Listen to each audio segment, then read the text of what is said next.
ማርኬቱ ላይ በማንኛውም መንገድ የምትሳተፉ ከሆነ ይሄ ያስፈልጋችኋል። ከነገ ጀምሮ የሚኖረውን ትላልቅ ፋይናንሻል ኢቨንቶች እነግራችኋለሁ። የዚህ ሳምንት ዋነኛ አንድ ማወቅ ያለባችሁ ነገር ዛሬ እሁድ ከኖቬምበር 2 ጀምሮ ዴይላይት ሴቪንግ ታይም ይቀየራል። ያ ማለት ኒውዮርክ ሴሽን የሚከፈተው 10 ሰዓት ላይ ሳይሆን 9 ሰዓት ላይ ጀምሮ ነው ማለት ነው። ከዚህ በኋላ ሰኞ ላይ ያው ይሄን ያክል ሜጀር ኢምፓክት ያለው ኒውስ የለም። ፐርቼዚንግ ማናጀርስ ኢንዴክስ ብቻ ነው። ወደ ኤርኒንጎችም ስንመጣ ይሄን ያክል ሜጀር የሆነ ዜና የለም። ከማርኬት ኦፕን በፊት እነ ፉቦ አሉ። ከማርኬት ክሎዝ በኋላ ደግሞ እነዚህ አሉ። ጀስት ኖርማል ተራ ካምፓኒ ናቸው። ማክሰኞ ደግሞ ጆብ ኦፕኒንግ ዜና ብቻ ነው ያለው እና ደግሞ ወደ ኤርኒንጎች ስንመጣ ከማርኬት ኦፕን በፊት እነ ኡበር እና እነ ሾፒፋይ እነ ስፖቲፋይ አሉ፣ እነ ፋይዘር አሉ፣ እነ ፌራሪ አሉ።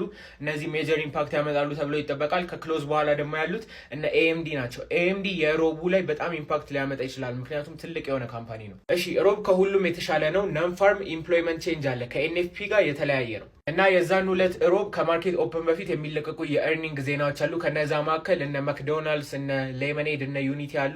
ከማርኬት ክሎዝ በኋላ ደግሞ ሮቢን ሁድ አለ።